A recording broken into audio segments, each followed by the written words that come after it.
GABA English Class 6. It was really just a little linnet singing outside his window, but it was so long since he had heard a bird sing in his garden that it seemed to him to be the most beautiful music in the world. Then the hell stopped dancing over his head, and the north wind ceased roaring, and a delicious perfume came to him through the open window. I believe spring has come at last, said the giant, and he jumped out of bed and looked out. What did he see? He saw a most wonderful sight. Through a little hole in the wall, the children had crept in, and they were sitting in the branches of the trees. In every tree that he could see, there was a little child. The trees were so glad to have the children back again that they had covered themselves with blossoms and were waving their arms gently above the children's head.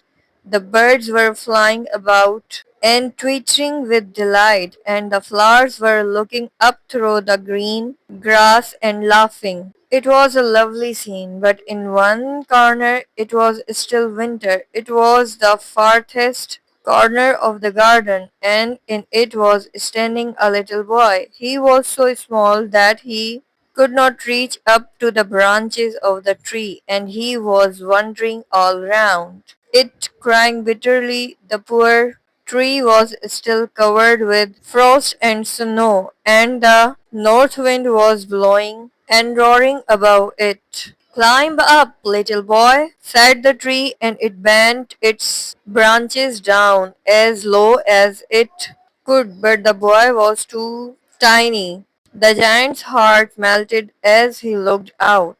How selfish I have been, he said. Now I know why spring would not come here. I will put that poor little boy on the top of the tree, and then I will knock down the wall, and my garden shall be the children's playground for ever and ever.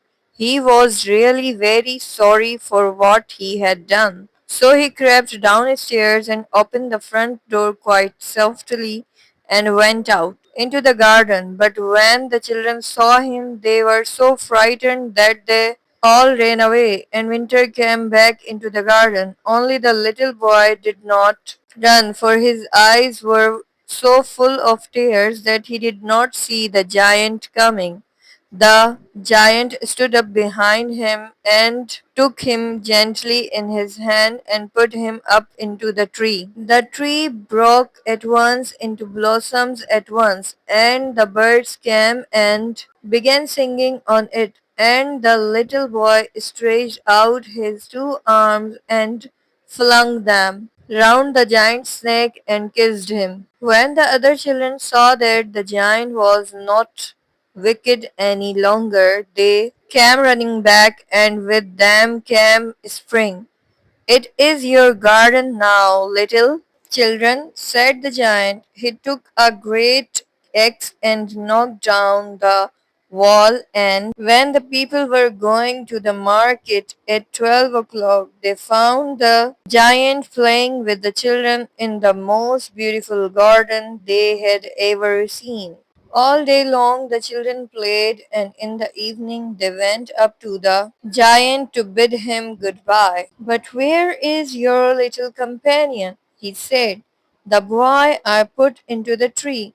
The giant loved him the most because he had kissed him. We don't know, answered the children. He has gone away. You must tell him to be sure to come tomorrow, said the giant. But the children said that they did not know where he lived and had never seen him before. The giant felt very sad. Every afternoon, when school was over, the children came and played with the giant, but the little boy whom the giant loved was never seen again. The giant was very kind to all the children, yet he longed for his first little friend. Years went by, and the giant grew very old and feeble.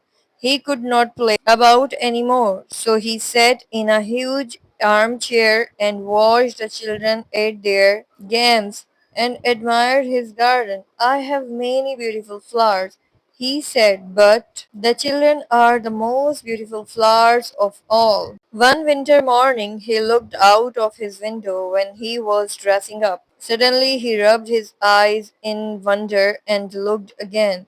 It certainly was a marvelous sight. In the farthest corner of the garden was a tree quite covered with lovely white blossoms. Its branches were golden and silver fruit hung down from them, and underneath it stood the little boy he had loved. Downstairs ran the giant in the great joy, and out into the garden he hastened across the grass and came near the child.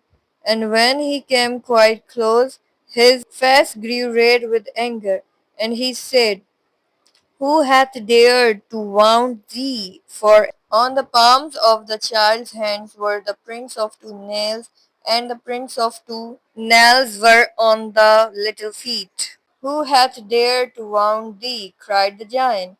"Tell me, that I may take my big sword and slay him." "Nay," answered the child, "but these are the wounds of love." "Who art thou?" said the giant, and a strange awe fell on him, and he knelt before the little child. The child smiled on the giant and said to him, "You let me play once in your garden. Today you shall come with me to my garden, the paradise." Later, when the children ran in that afternoon, they found the giant lying dead under the tree, all covered with white blossoms.